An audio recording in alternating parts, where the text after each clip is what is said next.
Greetings, everyone. We're going to get started on Transit Equity Day ceremony. I'd like to thank and welcome everyone who is here today. We have a handful of speakers who are embedded in the transit equity movement, who stand for the history of Rosa Parks and transportation as a civil rights. So we're going to have a short program, and then we're going to ask everyone in your day-to-day lives, as you do your work, as you visit your families, to support the issues around transit equity. So here we go. Welcome to everyone, and our congratulations to the organizers of Rhode Island's first inaugural Transit Equity Day.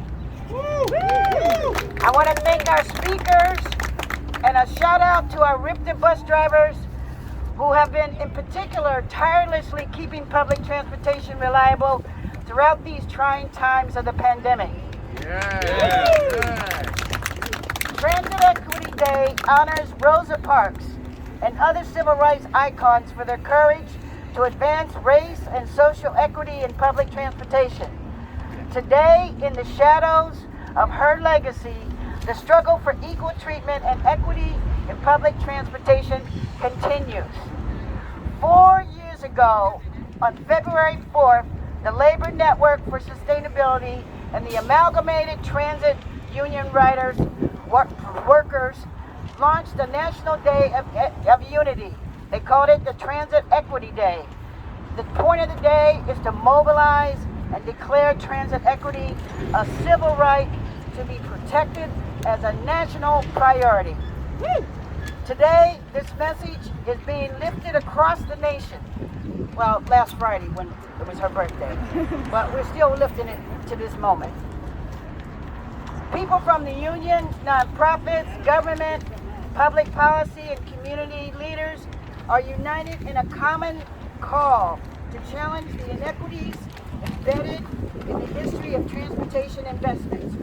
And in unison, we want to raise the voices of those who depend on public transit, whose social, economic, and political futures are dependent on a good transit system. With that, I want to introduce our next speaker. Tell us your name first. Oh, my name is Rochelle. Rochelle. My name is Rochelle Lee, with the Rhode Island Transit Riders. Thanks, Rochelle. With that, I want to introduce our next speaker, Keynote. He'll spend a little bit of time talking about who Rosa Parks was in our American history and our African American history. James Vincent, president of the branch of NAACP Providence. Hey, Jim.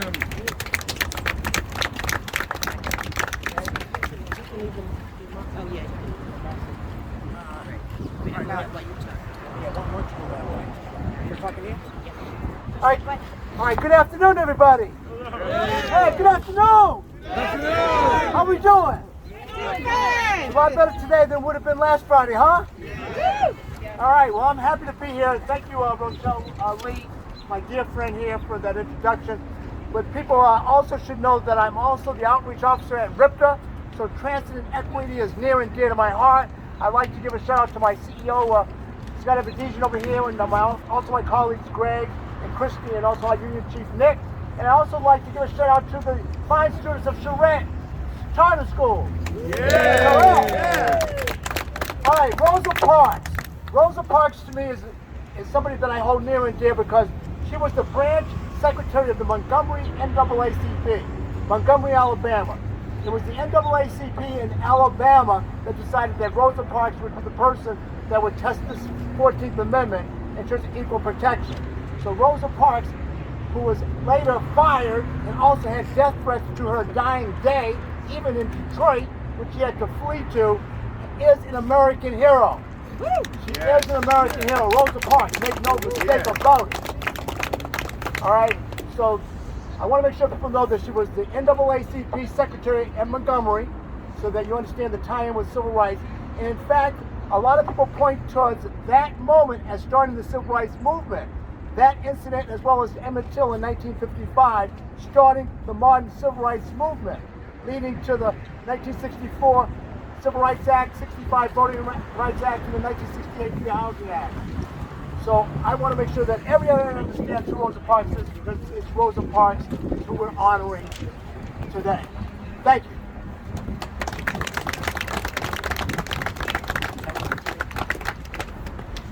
All right, our next speaker is going to be Terry from Direct Action. Terry. Terry. Oh. Wow. I got it. Terry Hard. Direct Action, Right to Equality, or DARE. Terry Wright. Yes. Rosa Parks fought for the BIPOC community. And this is why we have freedom and rights when we ride.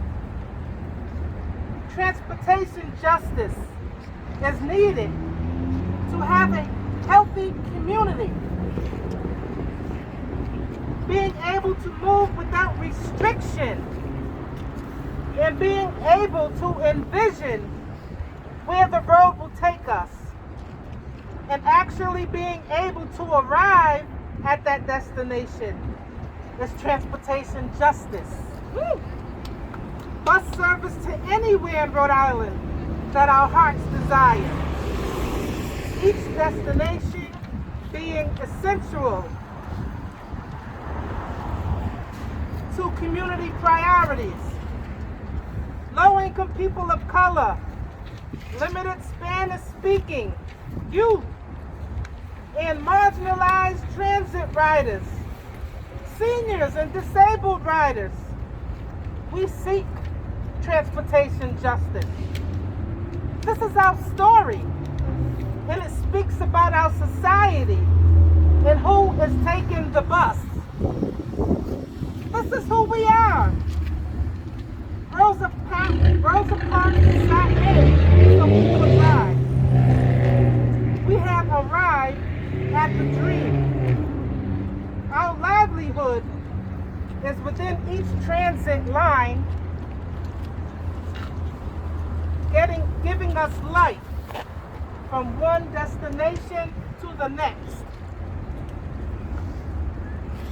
And I want to stand here also and thank Rhode Island's Transit Authority for getting us to our destinations during this pandemic.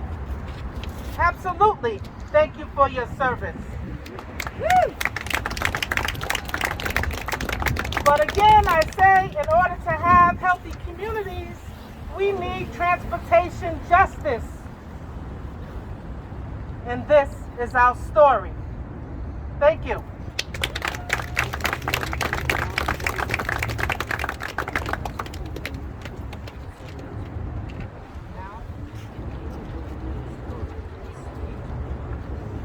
The next speaker is Mel Skyrim.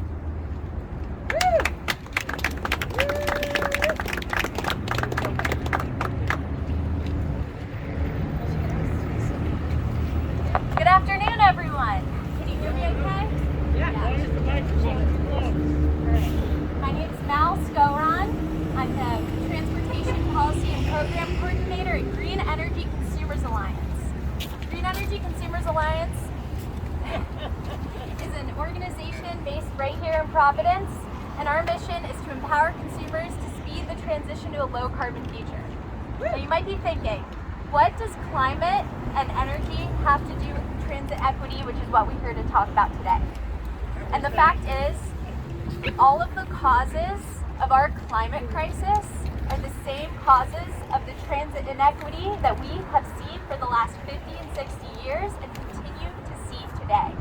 So I mean expansion of highways, I mean prioritizing gas-powered cars over people and buses, and I mean continually, systematically underinvesting in our transit system. To address the climate crisis, to improve the day-to-day conditions of the folks that are living in Providence, folks that can't afford a car, we need to improve the transit system. And we have a couple of really important tools to help us do that. The first that I want to lift up today is the Act on Climate. Rhode Island is mandated by law to reduce emissions. And the only way that we can do that is to improve the bus and get more riders on the bus. Continuing to prioritize gas-powered cars and the people in them is not going to cut it anymore. And if we're going to follow the letter of the law and reduce emissions to address our climate crisis, we need a stronger, well-funded public transit system. The second tool that will help us achieve that goal is at our disposal right now. There's millions of dollars coming into Rhode Island from federal transportation infrastructure money. We can use that money to continue to be inequitable, to continue to expand highways and support gas-powered cars, and that's it. Or we can take a new path and invest in a 21st century transit system that serves all riders. And that's what we need to do. I just want to conclude by lifting up the great work that's been done by the Rhode Island Transit Riders, by the George Wiley Center, Providence Streets Coalition, for taking riders' opinions and thoughts into account. Because the only way that we're going to improve the transit system is by listening to the expertise of real riders. Not decision makers at the top, but the people.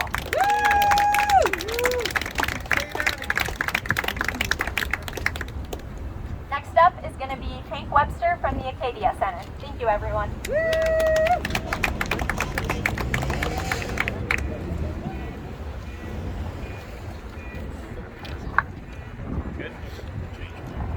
Everybody hear me? All right. Good. My name is Hank Webster. I'm with the Acadia Center.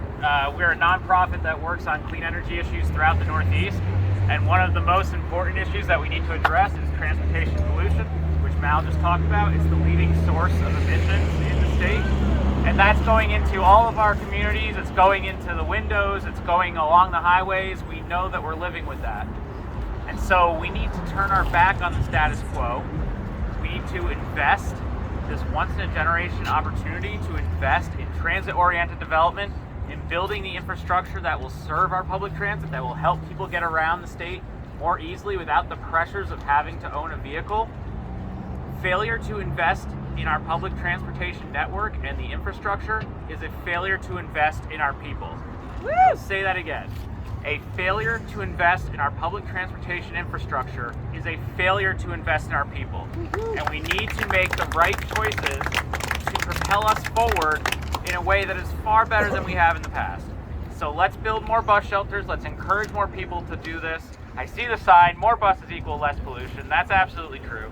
We need to be able to move people around the state, get them access to healthcare, jobs, education, other vital services, without this pressure to own and operate a vehicle that's thousands of dollars a year and just keeps polluting our roadways more. So thank you so much, and thank you to RIPTA, the bus drivers that have helped us and supported us throughout this pandemic. We're here to support you because you've been there for us, and we love you, and we're going to do more. And I'd like to now introduce Angel Garcia from Charette.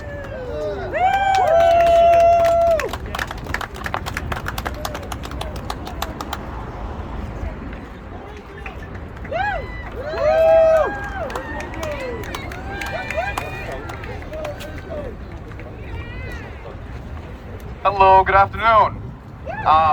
My name is Angel Garcia. I'm a senior at Charette Charter High School. So, although we weren't here last Friday, we're here to celebrate Transit Equity Day and Rosa Parks' birthday.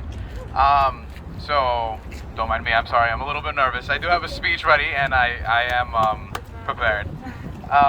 So I'm a senior, a couple blocks away, well, actually, a little bit away, on Westminster Street. So Charette, it focuses on urban planning and historic preservation, and we touch topics like transit equity, you know, keeping historic buildings and everything. And we were talking about transit equity and how RIPTA it does a job. It does a good job, and at the same time, as a student, we were discussing in class that it means it's safer, it's more reliable, and for us. Give me 1 second, I'm so sorry. Yeah, so I want to talk a little bit about how Charette, it depends on RIPTA. So on a monthly basis, students were given a wave card, So that helps us get to school, go to and from school, to work, to sports, to extracurriculars. A lot of students take it to college accredited classes. And yeah, so give me one more second. There was another thing I was thinking. I'm so sorry. Thanks for me, man.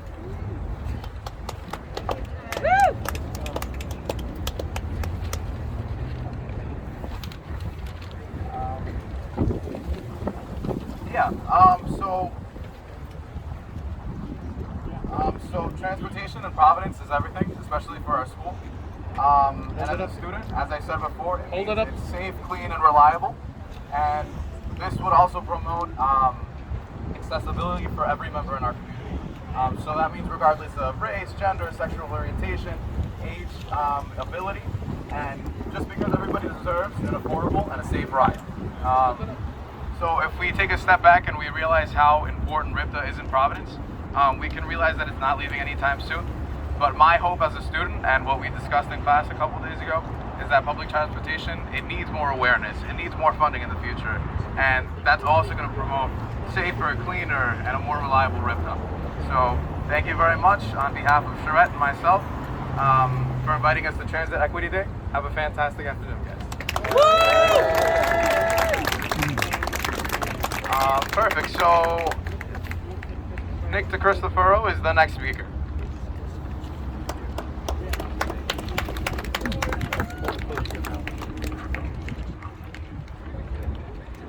Hello, sisters, brothers, and friends.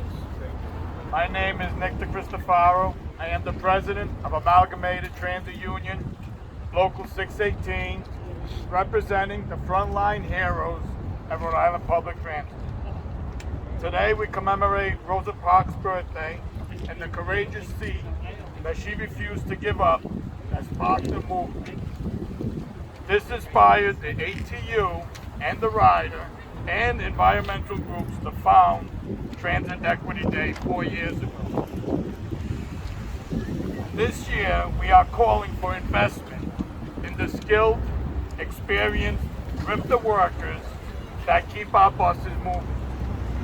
Transit jobs are a matter of equity. Our members deserve living wages, benefits, safe working conditions, training opportunities, and other union rights. Right now, we are seeing a shortage of skilled RIPTA workers to serve our communities. But this really isn't a labor shortage. It's a pay shortage. It's a benefit shortage. It's a shortage of safety and security on the job.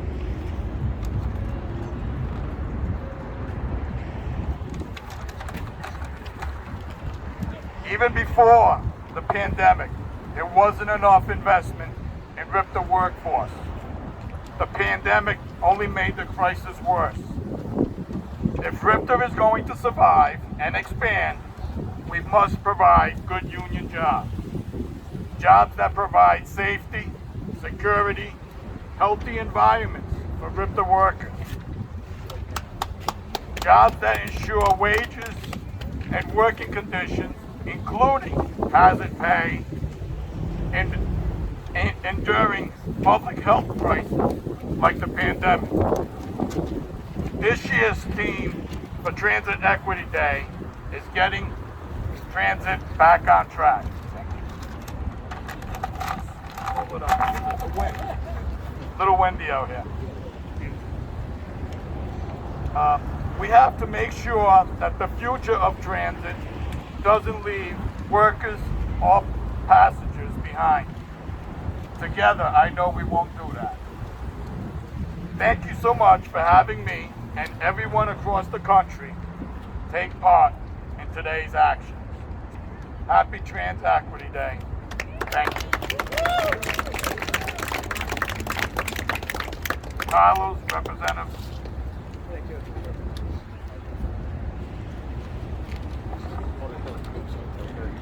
Good afternoon. My name is Carlos Stallone. I play a representative on TV. We're here in part, Rosa Parks 70 years ago almost, and the unfortunate situation that she confronted brought us here today. And 70 years later, we're still talking about injustice. It's unfortunate, it's an unfortunate reality, but thanks to people like you, we're going to continue to advocate and hopefully bring this to an end one day. With that, I want to thank you all for having me here today, to join you in highlighting the need for transit equity and what we can do as a state to achieve the transit services that our residents deserve. As the chairman of the House Finance Subcommittee on Environment and Transportation, and as a representative from Pawtucket, where public transit is highly utilized, I firmly support the efforts to instill transit equity by improving transit service across Rhode Island for everyone, regardless of race, ethnicity, age, or physical ability. Rhode Islanders need a transit service that gets them where they need to go, quickly, conveniently, affordably, and with dignity. They also need a transit service that protects the environment by reducing emissions and pollution that is harmful to our residents' health. By achieving these goals, we will achieve transit equity, and this equity is only possible through the hard work and dedication of all those involved and here with us today. So thank you. Thank all of you. And before I finish, I must recognize and thank the incredible employees of RIPTA, and more specifically our bus drivers, who never sheltered in place during the lockdown. Instead, they reported for work every single day in order to get our frontline and essential workers to their jobs throughout the pandemic. These people are heroes, and they deserve to be recognized as such. So thank you to the RIPTA bus drivers, and thanks to all of you. And let's keep advocating. Let's not let our guard down. We're going to do everything we need to do, and I'll make sure I do my part for you. Have a good day.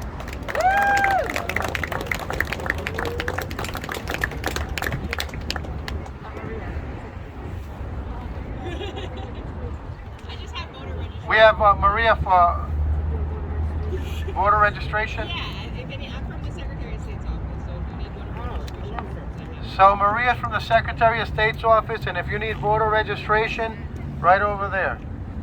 Woo! With her hands up. Thank you. I'm going to introduce you to Greg Nordin from RIPTA.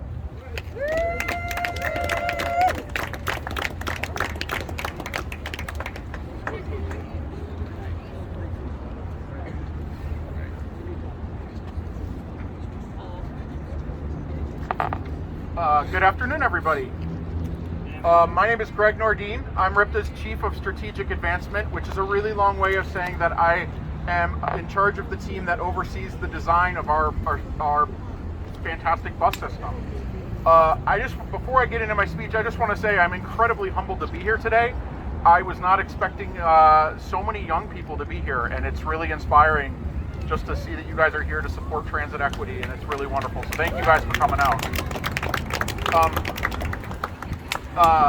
I've had the privilege of working at RIPTA now for the past 10 years, and every day that I wake up, I go to work knowing that I'm going to be contributing to creating a more equitable and just Rhode Island. I know this not because equity is a buzzword at RIPTA, but that it's actually just a part of the cultural fabric of what we do.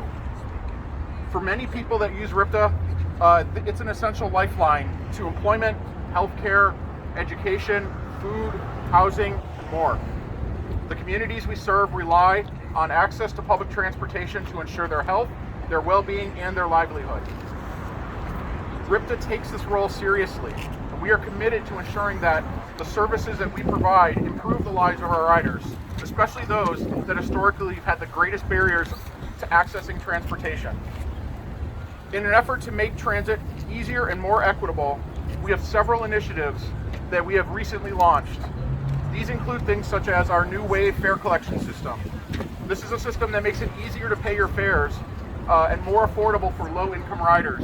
Passengers that no longer have the ability to pay for passengers that do not have the ability to pay for things such as monthly passes no longer have to do so. Instead, every time they tap their card, it makes sure that they're earning that monthly pass. So when they've earned it, they don't pay for the rest of the month. Also, guided by the new 2040 Transit Forward Rhode Island 2040 plan, we're implementing a series of service improvements across the system, focusing on expanding service to our riders. Most recently, in January, we launched Sunday service on Route 14, meaning that people who live along the East Bay or the West Bay communities now have access 7 days a week. We've improved night and weekend service on many routes, including routes 20, routes 22, Route 30, 51, 56, and 63. We expanded our Flex Zone service in Woonsocket down into Manville in January. And the hits just keep rolling. We are also right now working on fully transitioning the R line to a fully electric fleet this year. Woo!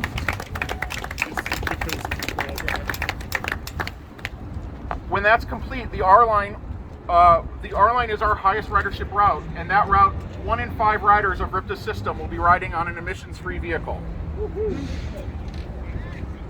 We have also been working on adopting and implementing many of the recommendations that are not service-related from our Transit Forward Rhode Island plan. Specifically, we are doing things like focusing on increasing access to our most vulnerable populations, and we're committed to ensuring that our transit investments are elevating all Rhode Islanders, not just those that have traditionally benefited from those investments. On the horizon, we're looking at even more positive changes that are focused on improving access for our riders. Coming in June, we're working on implementing a new bus route that will connect Bald Hill Road down to Quonset and University of Rhode Island, providing better connectivity to the grocery stores and businesses along that corridor. We're also working on the implementation of east-west connections, crosstown service, so people who do not need to go to downtown Providence no longer need to do so to make their connection. Woo! Probably most excitingly, though, we're right now starting on a process to create a new transit center in downtown Providence that treats our riders with dignity and allows transit activity to take place out of the elements. We're also making investments in our service to make transit service faster, more frequent, and easier to understand. And while we're taking big steps now, we constantly are striving for better at RIPTA. And we're always looking to make our processes more inclusive. We do this because our passengers are what keep us going, and we're dedicated to providing equitable access to all of Rhode Island's resources. Thank you so much.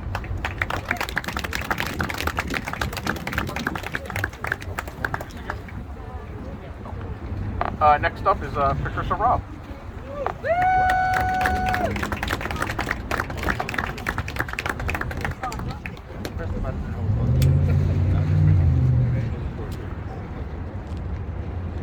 On behalf of Rhode Island Transit Riders and George Wiley Center, one of the things we're doing today is calling for a transit shelter right here at commemorates Rosa Parks and is dedicated to transit equity. So we are going to work until that happens. In addition, if there is anyone here who wants to join Rhode Island Transit Riders, we have brochures with us. Anyone who wants more information about George Wiley Center, I think there's some right down here. And lastly, if you haven't had any hot chocolate yet, please help yourself.